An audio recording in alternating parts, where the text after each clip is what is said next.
आपण पाहत आहात जत मराठी न्यूज। उपमुख्यमंत्री नामदार सुनेत्राताई पवार यांना अन्यायग्रस्त कोळी महादेव समाजाच्या विविध मागण्यांचे निवेदन। महाराष्ट्रातील अनुसूचित जमातीतील अन्यायग्रस्त महादेव कोळी, डोंगर कोळी, कोळी मल्हार तसेच टोकरे ढोर कोळी समाजाच्या विविध प्रलंबित मागण्यांसंदर्भात उपमुख्यमंत्री नामदार सुनेत्राताई पवार यांना सोलापूर जिल्ह्यातील समाज बांधवांच्या वतीने निवेदन सादर करण्यात आले।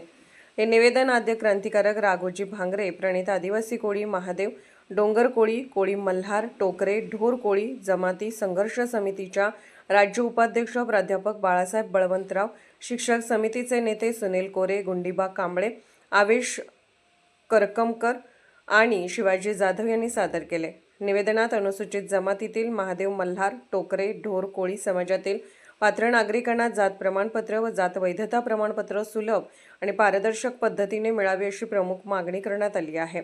तसेच जात पडताळणी समित्यांच्या कार्यपद्धतीत आवश्यक सुधारणा करून समितीवर निवृत्त न्यायाधीशांची नियुक्ती करावी, पडताळणीसाठी आलेली सर्व प्रकरणे विहित मुदतीत निकाली काढावीत अशीही मागणी करण्यात आली।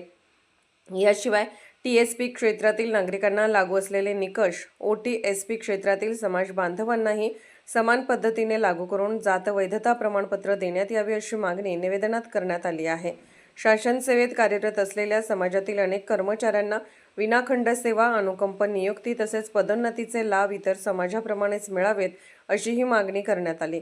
निवेदनात दिनांक 26 मे 2026 रोजी आदिवासी विकास विभागाने जारी केलेला शासन निर्णय हा कोळी महादेव समाजावर अन्याय करणारा असल्याचा आरोप करण्यात आला असून हा शासन निर्णय तात्काळ रद्द करण्यात यावा अशी ठाम मागणी करण्यात आली आहे।